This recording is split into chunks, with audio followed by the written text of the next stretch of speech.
கடலூர் மாவட்டத்தில் 70,000 ஏக்கரில் பயிரிடப்பட்ட சம்பா பயிர்கள் நீரின்றி கருகி வருவதாக விவசாயிகள் குற்றஞ்சாட்டி வருகின்றனர். இது தொடர்பான கூடுதல் தகவல்களை நம் கடலூர் செய்தியாளர் ஸ்ரீதரிடம் கேட்கலாம். ஸ்ரீதர், போதிய நீர் இல்லாதனால எந்தெந்த பகுதி விவசாயிகள் தற்போது பாதிக்கப்பட்டிருக்காங்க? கடலூர் மாவட்டத்தை பொறுத்த வரைக்கும் எந்த மாவட்டத்திலும் இல்லாத அளவுக்கு ஆறு பாசனம் இங்கே செய்யப்படுகிறது. குறிப்பாக தென்பெண்ணை ஆறு, கொள்ளிடம், கெடிலம் உள்ளிட்ட ஆறுகள் இந்த பகுதியில் போடுகிறது. மற்ற மாவட்டங்களில் பெய்யும் மழை அனைத்துமே கடலூர் மாவட்டம் வழியாக தான் கடலுக்கு செல்ல வேண்டும். அந்த அளவுக்கு நீர் நிறைந்த இந்த மாவட்டம் தற்போது வறட்சியால் பாதிக்கப்பட்டது. 3 போகங்கள் இங்கு பயிர் செய்யப்பட்டது. அதாவது குறிப்பாக குறுவை, சம்பா, தாளடி என்று சொல்லப்படும் ஆண்டு முழுவதும் பயிர் செய்யப்படுகிற இந்த கடலூர் மாவட்டம் தற்போது மிகப்பெரிய வறட்சியை சந்தித்து வருகிறது. குறிப்பாக இந்த ஆண்டு 2.5 லட்சம் ஏக்கர் சம்பா பயிர் சாகுபடி செய்யப்படும் என அதிகாரிகள் தெரிவித்திருந்தார்கள். இந்நிலையில் தான் தற்போது காட்டுமன்னார்கோவில் வட்டத்திலும் சிதம்பரம் வட்டத்திலும் பயிர் செய்யப்பட்ட 1.25 லட்சம் ஏக்கர் பயிர் நிலங்கள் தற்போது காய்ந்து வருகிறது. குறிப்பாக வீராணத்திலிருந்து 44,000 ஏக்கர் நீர்ப்பாசனம் பெறுகிறது. அதே போல் வடக்கு ராஜனிலிருந்து 27,000 ஏக்கர் நீர்ப்பாசனம் பெறுகிறது. இந்த இரண்டுக்கும் தற்போது தண்ணீர் வரவில்லை. நேற்றுகள் திறக்கப்பட்ட தண்ணீர் கீழணையிலிருந்து வடவாறு வழியாக வீராணத்திற்கும் வடக்கு ராஜன் வழியாக 27,000 ஏக்கருக்கும் செல்ல வேண்டும். ஆனால் மேட்டூரில் திறக்கப்பட்ட தண்ணீர் கீழணைக்கே வந்தடையாத காரணத்தால் தற்போது காய்ந்து கிடைக்கிறது.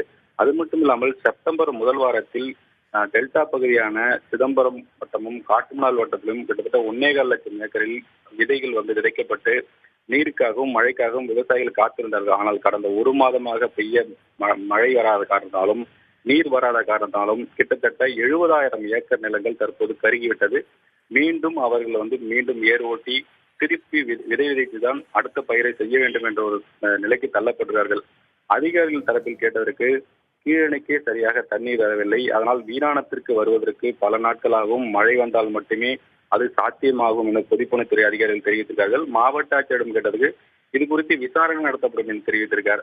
ஆனால் தொடர்ந்து வேளாண்மைத்துறை அதிகாரிகள் வடக்கராஜன் பகுதியில் உள்ள விவசாயிகளையும் வீராணம் சுற்றியுள்ள விவசாயிகளையும் தற்போது சந்தித்து கருகிய பயிர்கள் குறித்து விசாரணை நடத்தி வருகிறார்கள். ஆனால் விவசாயிகள் கூறும் கருத்து என்னவென்றால், நீரை நாம் முறையாக சேமிக்காததான் இதுக்கு முதற்கட்ட காரணம். வீராணம் ஏரிக்கு 40 கோடி ரூபாய் நிதி ஒதுக்கப்பட்டது. அது முறையாக தூர்வாரப்படவில்லை. 40 கோடி ரூபாய் தற்போது தூர்வாரம் பணி முடிந்துவிட்டதாகவும் தெரிவிக்கிறார்கள். இதுபோல் தொடர்ந்து தமிழகத்தில் உள்ள நீர்நிலை காப்பாற்றப்படாத காரணத்தால்தான் தற்போது கடலூர் மாவட்டத்தில் 70,000 ஏக்கர் கருகிவிட்டதாக தெரிவிக்கிறார்கள். இது தொடர்பாக விவசாய சங்கத்தின் வெங்கடேசன் அவர்கள் இணைப்பில் இருக்கிறார். வணக்கம் ஐயா. வணக்கம். தற்போது கடலூர் மாவட்டத்தில் 70,000 ஏக்கர் நிலம் தண்ணீர் இல்லாமல் கருகி போயிருக்கிறது. இதற்கு மத்திய மாநில அரசுகள் என்ன நடவடிக்கை எடுக்க வேண்டும் என்று எதிர்பார்க்கிறீர்கள்? என்ன கோரிக்கைகளை முன்வைக்கிறீர்கள்? மத்திய சர்க்கார் காலத்துல முடிவெடுத்து காவிரி தண்ணீரை கர்நாடகத்துல வாங்கி தராததான் மெயினான காரணம். இது எல்லாருக்கும் தெரியும். இருந்தாலும் அவர் தண்ணியானது இதுவரைக்கும் அணைக்கரைக்கு சேரல. அணைக்கரைக்கு வந்தாதான் அதுக்கப்புறம் வீராணை ஏரிக்கு வரணும். வீராணை கடமடை பகுதி, கடலூர் மாவட்டத்தில் இருக்கிற சிதம்பரம் பகுதிகள்லாம் கடமடை, காவிரியோட கடமடை ஏரியா.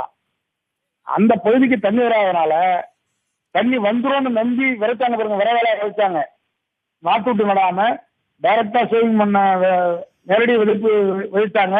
அந்த நெல்லுக்கு பூரா மழையும் இல்லை. இந்த காவிரி தண்ணி வராதனால கிட்டத்தட்ட காட்டுமாடு தாலுக்காவில் இருக்கிற அனைத்து கிராமங்களில் இருக்கிற பயிர் சுமார் ஒரு சற்று ஏறக்குறைய 70,000 ஏக்கருக்கு மேல நெல் கருகி போயிடுச்சு. இனிமே அது விதை நெல் கூட காசு தராது. அது போன்ற ஒரு அவலமான நிலை தான் இன்னைக்கு கடலூர் மாவட்டத்தில் இருக்கு.